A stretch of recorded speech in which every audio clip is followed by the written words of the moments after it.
हाय anime fans, कैसे हैं आप सब।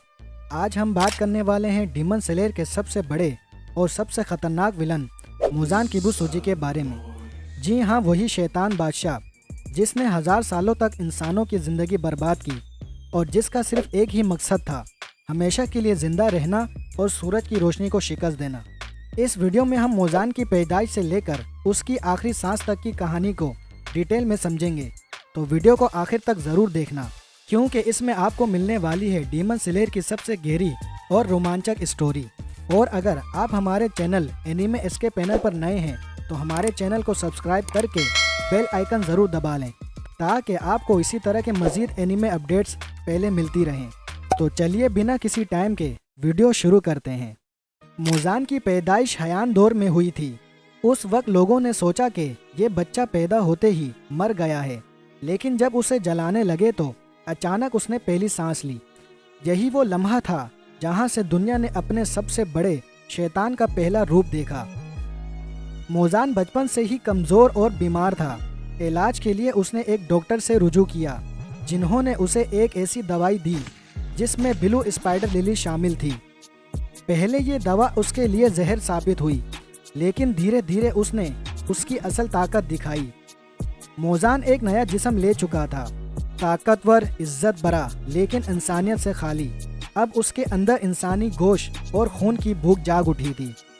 और सबसे बड़ी बात, वो अब सूरज की रोशनी में नहीं निकल सकता था। ये नया शैतानी रूप उसकी तलाश को और भी बढ़ाता गया।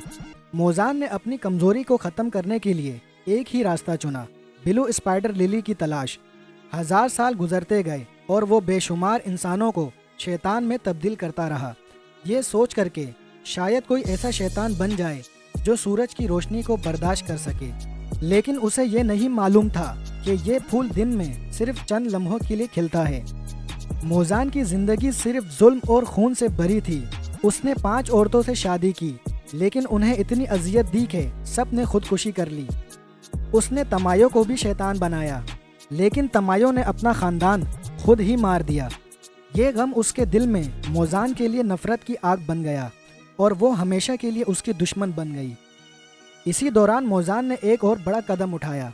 उसने मिचिकासु सुज़ुकोनी यानी यूरिची के भाई को शैतान बनाया, और ये था कुकिशिबु, जो बाद में अपर रैंक्स का सबसे बड़ा ताकतवर डीमन बना।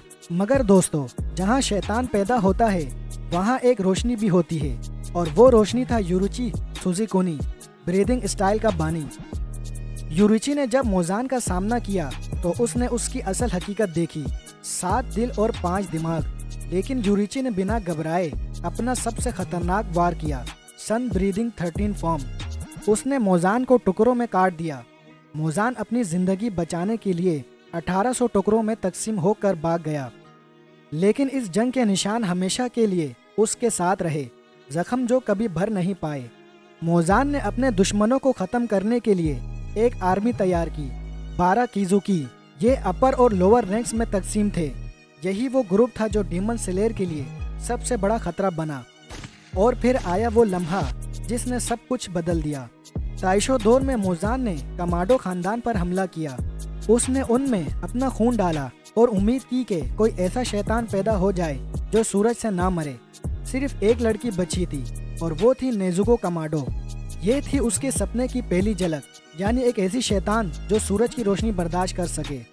मुज़ान ने असाकोसा शहर में जब इंसानी रूप धारा तो वहीं उसकी मुलाकात तांजिरो कमाडो से हुई। तांजिरो के हनाफोडा एयर रिंग्स देखकर उसके दिल में यूरिची की यादें ताज़ा हो गई। घबराहट में उसने एक राहगीर को शैतान बनाकर वहां से भाग निकलने की कोशिश की, लेकिन ये मुलाकात थी एक नए दौर का आगाज। लोअर रैंक 5 रूई की मौत के बाद मुज़ान का गुस्सा पट पड़ा। उसने सभी लोअर रैंक्स को बुलाया और एक औरत का रूप धार कर उन्हें कमज़ोर करार दिया और एक एक करके सबको मार डाला। सिर्फ एक बचा था, एनमो, जिसे उसने तांजिरो और उसके साथियों को ख़त्म करने का हुक्म दिया था। अगली बार मुज़ान एक बीमार लड़के के रूप में सामने आया, जिसे एक अमीर खानदान ने गोद लिया था। यहाँ उसकी मुलाकात हुई अकाजा और डाकी से, लेकिन जैसे ही अपर 6 बहन भाइयों की शिकस्त हुई, उसने सब अपर रैंक्स को बुलाया अपने शैतानी आशियाने इन्फिनिटी कैसल में। यहीं पर उसे सबसे बड़ी खबर मिली कि नेजुको अब सूरज की रोशनी को बर्दाश्त कर सकती थी। और अब मोजान के लिए ब्लू स्पाइडर लिली बेमानी हो गया था। उसका नया मकसद था कि नेजुको को निगलना। मोजान ने उबुयाशिकी मेंशन पर हमला किया, मगर कागाया ने अपनी जान कुर्बान करके उसे धमाके में उलझा दिया। यहीं पर सामने आई तमायो, जो एक दवा लेकर आई थी जो मोजान को दोबारा इंसान बना सकती थी। उस वक्त हाशिरा ने भी अपना हमला शुरू कर दिया और यूं शुरू हुई वो जंग जो सिर्फ एक अंजाम तक जा सकती थी। इन्फिनिटी कैसल जंग का मैदान बन चुका था। मोजान ने तमायो को अपने अंदर जब्त कर लिया। उसका नया रूप दुनिया ने देखा, सफ़ेद बाल, जिस्म पर मुंह और आंखों का सिलसिला, एक असली शैतानी शक्ल। उसने कई डीमन स्लेयर को भी कुचल डाला था, लेकिन जंग अभी बाकी थी। मोजान और तांजिरो के दरमियान शुरू हुई वो जंग जो कयामत की याद दिला रही थी। मोजान ने अपने जहरीले खून से हर एक डीमन स्लेयर को कमज़ोर करने की कोशिश की, मगर यूशिरो ने नाकिमे पर कंट्रोल कर लिया था और इन्फिनिटी कैसल को गिरा दिया। जंग अब जमीन पर शुरू हो चुकी थी। जैसे ही सूरज की पहली किरण जमीन पर पड़ी, डीमन स्लेयर ने अपनी सारी ताकत जोड़ दी।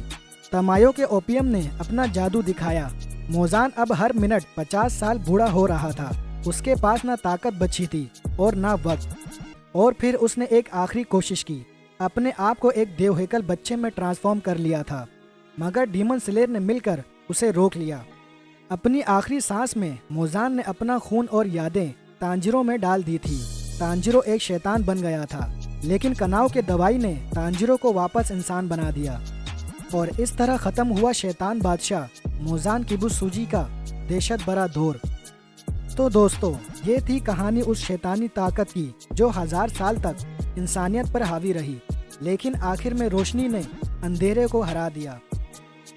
दोस्तों, आपको क्या लगता है मोजान की सबसे बड़ी गलती क्या थी? नीचे कमेंट्स में ज़रूर बताना। और वीडियो पसंद आए तो लाइक और शेयर करना मत भूलना। और अब मैं मिलूँगा आपको नेक्स्ट वीडियो में।